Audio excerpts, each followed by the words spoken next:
Hello everyone, Jacquie Edwards here. Thank you so much for joining me today. I am super excited about this topic. Today we're talking about how to hire a lettings manager for your rent-to-rent business.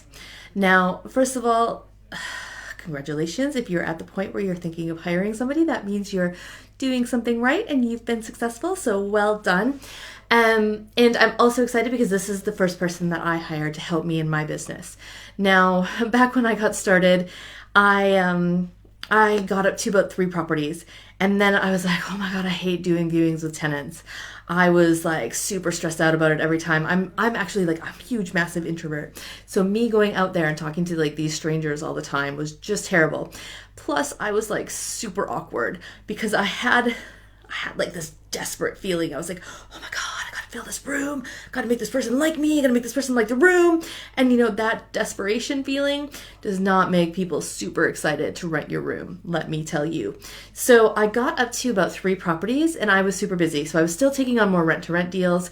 I was kind of managing the refurbishments there. I was doing viewings to find tenants. I was managing the properties I already had. Everything was crazy hectic. So I said, look, I really suck at doing viewings. I don't have time for it. My time could be better spent on something else. So let me hire somebody to help me. Now you've got other options. So alternatively, instead of hiring somebody that kind of works for you, you could hire a letting agent to do your viewings for you. That is totally an option. Now I didn't go that route because I'm a control freak. I like to have things done the way that I want them done. So I've got more control if that person, I've hired that person and they're doing things the way that I want them done. So I was able to, train that person up. I was able to have a lot more oversight.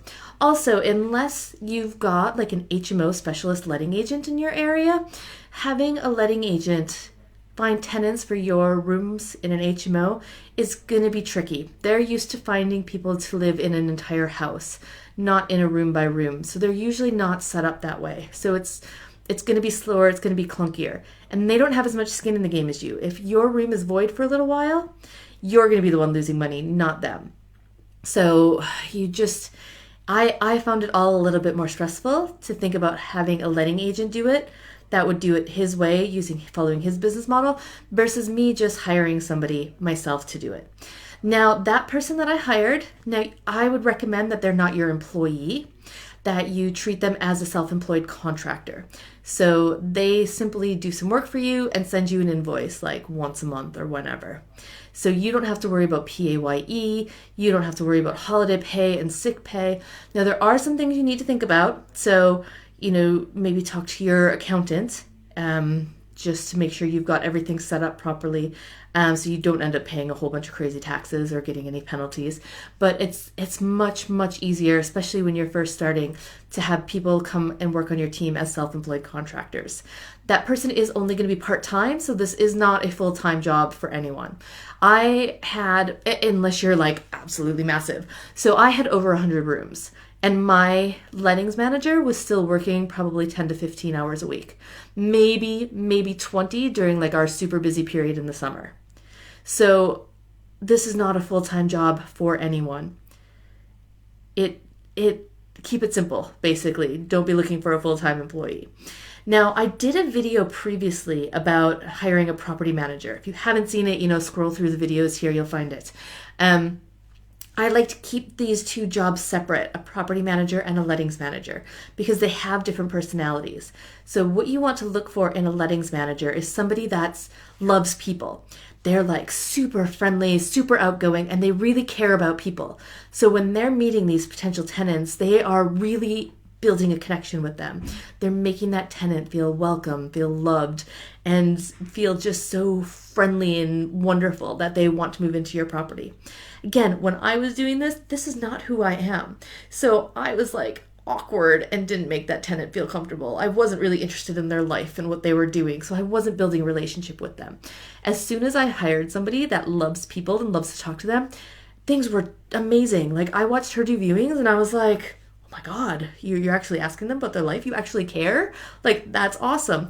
Now, again, not to say that I don't care, but me and small talk is just awkward and doesn't really work.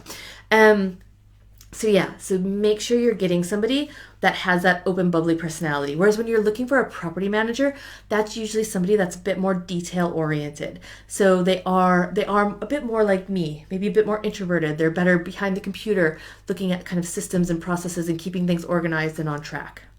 Whereas your lettings person wants to be that bubbly, friendly, outgoing person. I have all of my kind of job applicants do a personality test before we interview them. So that way I can just see, and there's loads of personality tests out there. So, just choose one and go with it. So that way I can see, do they kind of fit into that, bubbling, extrovert, friendly personality, or don't they? So are they the right personality for this job? Now, that isn't the be all end all. So if they've got like amazing references and amazing experience, I probably would still look at them.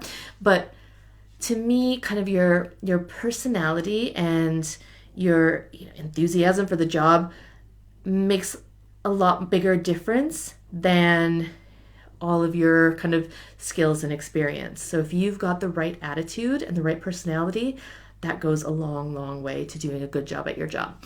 All right, so what else are we looking at? So when you're looking for a lettings manager, ideally you're looking for somebody that can work evenings and weekends. Most of us are managing professional HMOs. Even if we're not, most people are wanting to do their viewings evenings and weekends. So they're at work, they're at school, they're doing whatever they're doing during the day.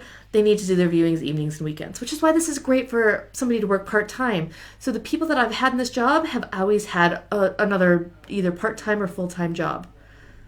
So it fits. So they're happy to do evenings and weekends because that was what fit in their schedule. And I'm always so surprised for letting agencies that aren't open evenings or weekends. And I'm like, well, what are you doing? Like, that's when people are looking at properties. Like, it baffles me.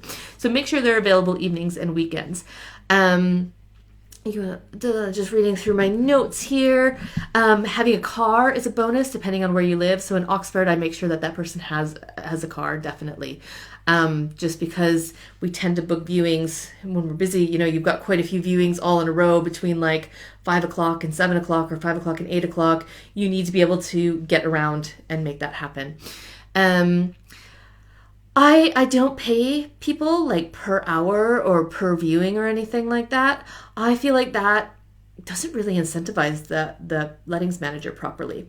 So they'd really be incentivized to do more viewings and to take longer to let out the room, where I want to find somebody that's letting out that room super quickly, because the faster that room rents out, the more money I'm making, and the faster I'm making money. The longer that room stays open, the less money I make. But if they're getting paid by the hour, the longer that room stays open, the more money they make. So that's not quite a match. So this basically, a lettings manager is a sales position. This is a perfect position for them to be earning a commission. You could pay maybe a bit of a base salary, and I've done that before, but most of their pay should be commission because you want them to be incentivized to rent that room out quickly. So normally what I did is every time they rented a room and a tenant moved in, they would get a commission of like £75 or £100. So the more rooms they rented out, the more quickly, the more money they made. Super good for them. The only thing you want to be careful of here is make sure you have somebody else or you doing the referencing. So the person that's doing the viewings and finding the tenants shouldn't be doing their referencing then, if you're kind of incentivizing them with a commission, because then they might be like, oh, I'll just take whoever and put whoever into the property as quick as possible so they get their commission. But then that tenant might not be the right fit for the house. So I initially, when I hired my first person, they did all the viewings and I did all the referencing and made sure I was happy with them. Now my assistant does all of the referencing and somebody else does the viewings, just to keep those separate so that that other person doesn't really have any skin in the game of let's make sure we get this tenant in here quickly. They're going to make sure, let's make sure this tenant is the right fit, that they pass all the referencing and meet all of our criteria. So make sure you keep those two responsibilities separate. My lettings manager basically does viewings. They might respond to spare room ads and put spare room ads up and kind of schedule the viewings and do all that kind of pre-tenant communication. And then they do the viewing and then they follow up after the viewing as well. That's a great thing to do, is follow up, kind of help them make the decision to choose your room. And then once they've reserved the room, then it goes over to the person that does the referencing or your property manager to kind of help them and get them ready to move in. All right, when your letting manager starts, you need to train them. Even if they've got experience, they've worked at a letting agency before, you need to train them the way you want to do that. things. So ideally, the best way of training is this kind of like a 3-step process. So first, they watch you do it. So you do viewings, they kind of shadow you, they learn how you do it, you can show them how you like things to get done. Then, once they've done a few of those and they feel comfortable, then you shadow them. So you watch them do viewings. You can give them a bit of feedback after and make sure they're doing things the way you want them to do it. And then stage 3, they can go and do viewings on their own. You'll still have to have a way of kind of keeping track how things are going. So make sure you're measuring some metrics. So you'll kind of say, well, we expect that, after 5 viewings, somebody will have taken the room. So maybe when you're doing viewings, it takes 3 viewings and you've got a person that books the room. Maybe when somebody else comes, it might take 4 or 5 at the beginning, but then you'll want to see that improve, not get worse. If all of a sudden it was taking you 3 viewings to book somebody into the house, and now it's taking somebody else 10 viewings, you've got a mismatch and they probably need more training or they're not right for the job. So make sure you've got a way of monitoring their success. Make sure they know what success is so that they're able to kind of monitor their own success and stay on top of things as well. And yeah, I think that's really what I wanted to talk about other than the when. So like I said, I hired somebody when I got 2-3 properties.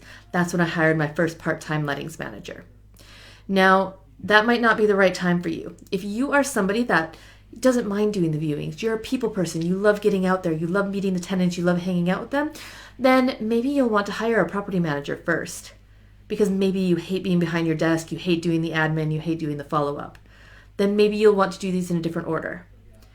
So really think about, what do you enjoy doing in your business? What don't you enjoy doing in your business? And delegate what you don't enjoy. What you enjoy, keep it for a while because it's not going to be so bad.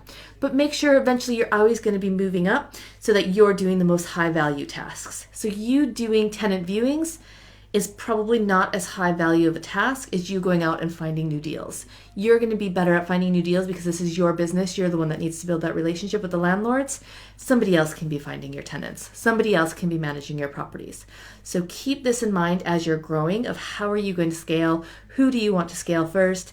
Make sure you check out the property manager video that I've done previously if you want to learn a little bit more about that. Otherwise, good luck with getting your first lettings manager.